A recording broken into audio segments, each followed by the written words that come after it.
তিলে তিলে গড়ে তুলেছিলেন যে সংসার, এক রাতের এই ভয়াবহ অগ্নিকাণ্ডে তা সবই পুড়ে ছাই হয়ে গিয়েছে। স্থানীয় বাসিন্দারা তারা অভিযোগ করছেন যে দমকল দেরিতে এসেছিল, দমকল যদি সঠিক সময়ে আসতো তাহলে এই অগ্নিকাণ্ড এত ভয়াবহ আকার ধারণ করতো না। কি বলেছেন স্থানীয় বাসিন্দারা, শুনুন। गहना पैसा जेवर डॉक्यूमेंट एक भी टिंका हम लोग सिर्फ जो बदन में पहन के यही बचा है, बस और कुछ नहीं बचा है। सब हुआ ही दमकल गाड़ी का वजह से। नहीं हुआ 10 मिनट का रास्ता 15 मिनट का रास्ता आप लोग 2 घंटा बाद क्यों आए? हाँ, आदमी पैदल चल के आवेगा तो 10-15 मिनट में आएगा। आप मालिक तल्ले से हाईएस्ट कितना दूरी का रास्ता में बताइए, आप लोग कितना दूरी का गाड़ी में आएंगे तो हाईएस्ट 7 मिनट में आएंगे, 10 मिनट में आएंगे। अगर 10 मिनट पहले आता तो हम लोग का आज ही दिन नौबत देखने नहीं पड़ता। वजह से आज हम लोग भिखारी बन के रह गया दमकल गाड़ी का वजह से।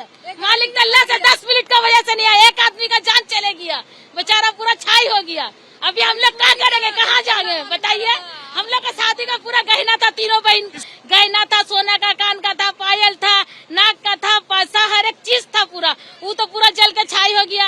जो भी प्लस पैसा था मेरे लोग का पास वो भी जल के छाई हो गया, डॉक्यूमेंट था मेरे लोग का वो भी जल के छाई हो गया। हम लोग का पास अब कुछ नहीं बचा। ঘন্টা পরে এসছে এখান থেকে মালিকতলা কতদিন ফায়ার ব্রিগেড আসতে গেলে যদি হেঁটে আসে ওরা 10 থেকে 15 মিনিটে চলে আসবে, কিন্তু ওরা 1 ঘন্টা পরে গাড়ি নিয়ে এসে আমরা কিচ্ছু বের করতে পারিনি, আমাদের সব পুড়ে গেছে।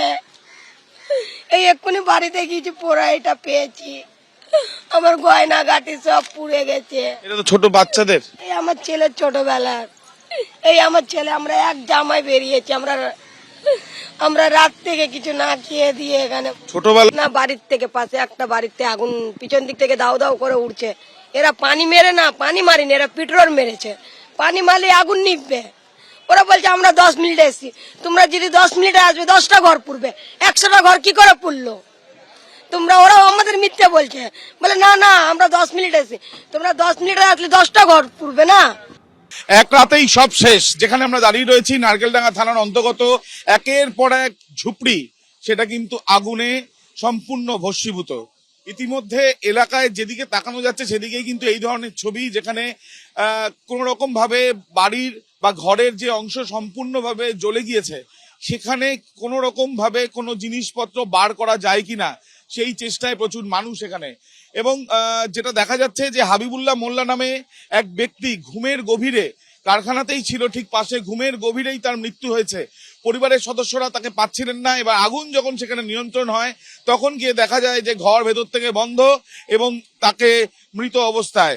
ইতিমধ্যে যেটা দেখা যাচ্ছে যে দমকলের একাধিক ইঞ্জিন এখনো পর্যন্ত আগুন নিয়ন্ত্রণ করার চেষ্টা চালাচ্ছে এবং তার সঙ্গে সঙ্গে এলাকার বাসিন্দারা যারা এখানে থাকেন তারা কিন্তু সর্বস্ব খুইয়েছেন।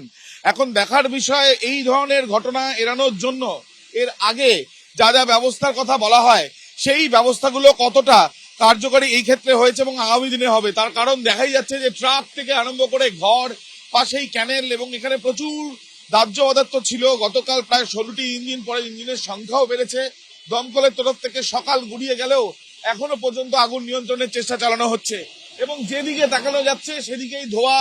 সকাল থেকে চারিদিকে একজন ব্যক্তির মৃত্যু হয়েছে ঘটনাস্থলে সকাল থেকে পুলিশ, এবং দেখাই যাচ্ছে যে যেদিকে যেভাবে আগুন ছড়িয়েছে একেবারে সমান্তরাল ভাবে ক্যানেলের পাশে যে ঘরগুলো সেগুলো সম্পূর্ণভাবে ভস্মীভূত, সেগুলোর একদম অস্তিত্ব আর নেই বললেই চলে। অন্যদিকে এখানে যেগুলো ইট কংক্রিট দিয়ে তৈরি ঘর সেগুলো সম্পূর্ণভাবে, চালগুলো থেকে আগুন আরো বেশি ছড়িয়ে পড়ে এবং প্রত্যেকটি ঘর, এই যে জায়গাটি ঘিরে রাখা হয়েছে এখান থেকেই কিন্তু ওই মৃতদেহ উদ্ধার করা হয়েছে। সব মিলিয়ে প্রচুর ক্ষয়ক্ষতির যে আশঙ্কার কথা গতকাল থেকে রাত্রিবেলা থেকে বলা হচ্ছিল, সেই ক্ষয়ক্ষতিটা দিনের আলো ফুটতে না ফুটতেই আরো বেশি করে ফুটে উঠছে, সেই ছবিটাই আমরা দেখতে পাচ্ছি। ক্যামেরায় প্রতীক রায়ের সাথে আবির দত্ত, এবিপি আনন্দ, কলকাতা।